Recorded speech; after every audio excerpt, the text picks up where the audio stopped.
Yo! If you're like me, you probably heard the news that late last night, Donald J. Trump, President of the United States, has tested positive for COVID-19. And as a comedian, I'm not gonna lie, my first instinct was to make jokes.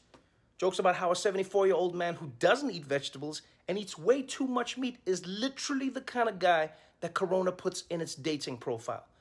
I mean, I also wanted to make jokes about how Dr. Fauci is probably at the White House right now, prescribing Trump bleach injections and bottles of "I told you so, dumbass."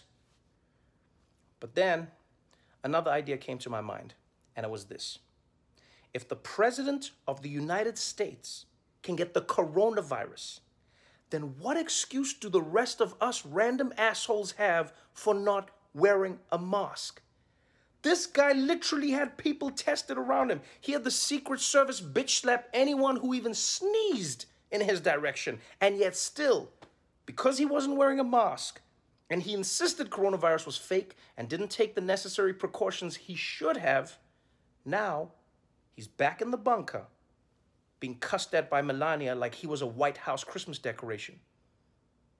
People, coronavirus doesn't care about your politics. It doesn't care if you believe in it or not.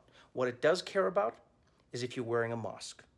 And no, I'm not saying that a mask makes you impervious, but I'm saying if it can help at all, then why not take the chance?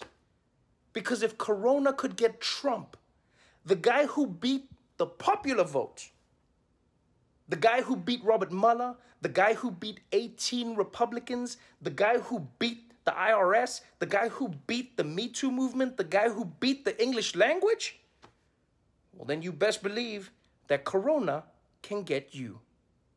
Wear a mask.